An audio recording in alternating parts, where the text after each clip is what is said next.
Hey everybody, this is Leith Marouf from Free Palestine TV.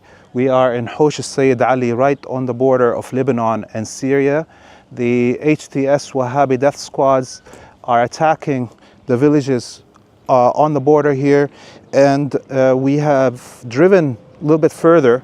We saw a gathering of the Lebanese military who are preparing to fight back the HTS. For the last 24 hours, the local tribes have been fighting by themselves.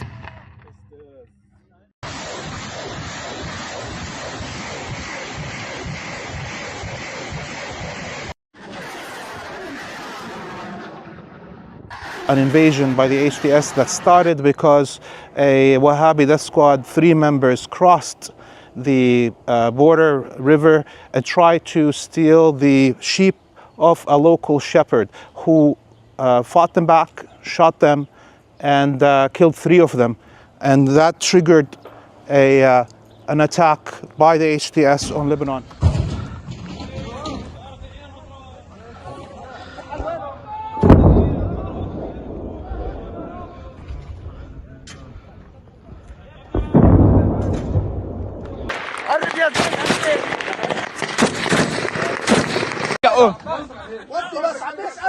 We can hear drones. We can hear drones over us. Yes, definitely there is HTS drones flying. The attacks over the last 24 hours, the local clans fought back the HTS. They destroyed at least 3 tanks from the Wahhabi death squads. We don't have a full number on their casualties of the Wahhabi death squads, but we know at least 4 or 5 civilians have been killed on the Lebanese side here since the attack began.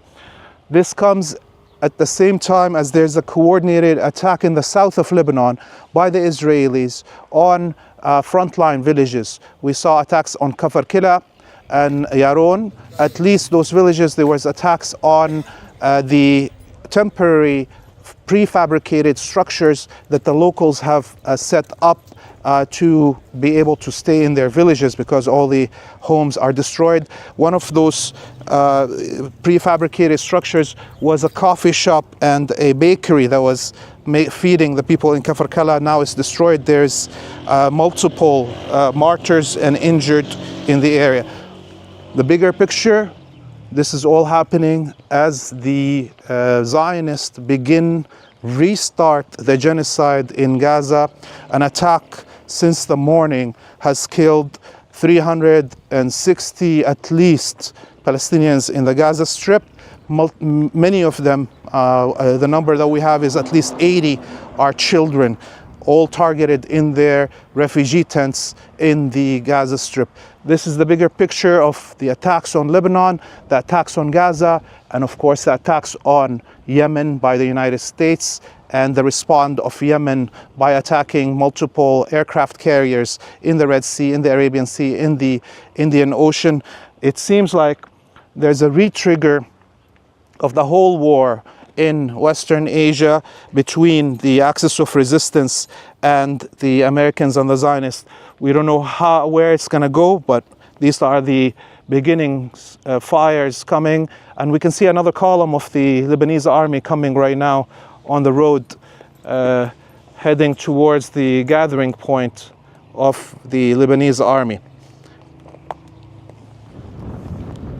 هذه هي المنطقة اللي عم يحاولوا يفوتوا.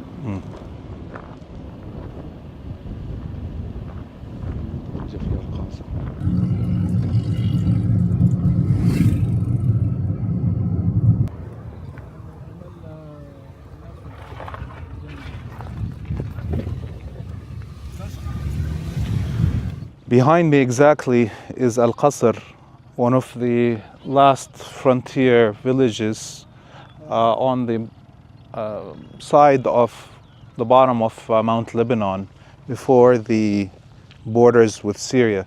All of here across is the border with Syria. We passed a few villages that are being hit or occupied by the HTS Wahhabi terrorists. We saw some homes being set on fire after they were occupied and looted by these Wahhabi death squads, and we saw increasing military deployments of the Lebanese military, but outside those villages that are being attacked. Up until now is the local clans and tribes that are fighting this war. And in fact, anytime the Lebanese military shows up, it limits the ability of the local tribes to fight because they can't use heavy weaponry in their battle with the HTS, in fear that the HTS will hit back at the positions. And we can hear gunfire right now. Sounds like mid-range weapons size. What could be considered anti-aircraft little machine guns that HTS mounts on top of the pickup trucks and uses it to shoot on houses instead of aircrafts in the air. Thousands of the villagers already escaped. We saw people packing up and leaving to other parts of the Beqa Valley or even to Beirut. HTS, the Wahhabi death squads, crossed into the village and are right now burning homes after they've looted them. The Lebanese military is stationed right outside the village, but is refusing to go in to defend the civilian homes.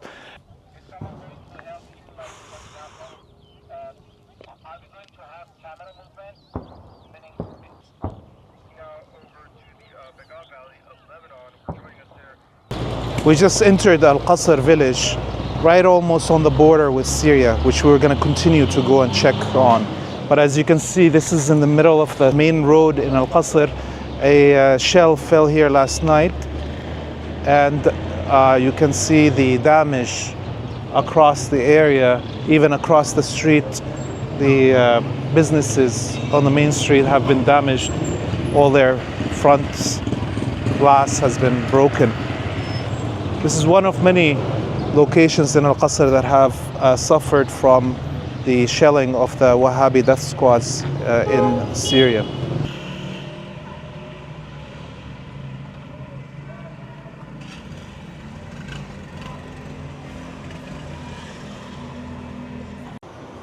We are in the heart of al-Qasr village. As you can see, there was a shell that fell in the front yard of this house. A elderly woman and her teenage son, 15-year-old, were martyred here in the village of al-Qasr because of the many shells that the Wahhabi death squads fired into the heart of the village yesterday.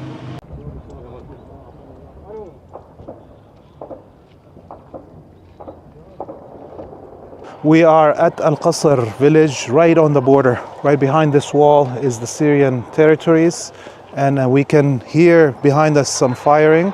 And we were lucky enough that one of the locals is going to speak to us about the situation in the village of al-Qasr and the damage because of the attacks of HTS. سؤالين سريعين. من امبارح الضرب بلش من الوهابيين هذول على منطقة القصر. خبرنا شو صار بالضيعة من امبارح. شو صار من عندهم يعني بدت من عندهم يعني ما في شيء من عندنا. الضرب من جهة واحدة وعم يتخطوا يعني بدي يفوتوا على الحدود اللبنانية. نحن هاي البيوت يعني بيوتنا من دور جدودنا يعني مو اليوم ومبارح. ونحن نشدنا الدولة اللبنانية وقامت بواجبها ونحن مستعدين لأي شيء مستعدين. يعني هلا الآن اللي شايفينه احنا بجولتنا انه العشائر اهل الارض اللي هم اللي عم بيحموا ارضهم وبيدافعوا عنها. صحيح ورا الدولة يعني بعد الدولة اللبنانية. واللي شفنا الجيش اللبناني بلش يتجمع بس ما دخل على مثلا حوش السيد علي. للآن هلا شفنا كمان هون مداخل الحدود تاركينها الجيش. يعني لا مشتركين الجيش على الحدود كلها ونحن لحديت هلا بعدنا يعني منتظرين نشوف الامر بده يوصل بس اخر شيء اذا اضطر الامر نحن مستعدين لاي شيء بده يحصل. ان شاء الله يحميكم والله يقويكم والله يحمي لبنان من هالحشود الوهابيه اللي على الحدود. ان شاء الله. يا رب يعطيك العافيه. One of us there had the Syrian villages beginning, and Right here is the Lebanese military. They're putting up some dirt boundary to stop the HTS from trying to cross into al-Qasr from there. During the night, HTS fighters would shoot from these buildings that are abandoned onto the Lebanese territory. Here, all across there is fighters hiding in the tree line. Behind me is another checkpoint between the Syrian and Lebanese side.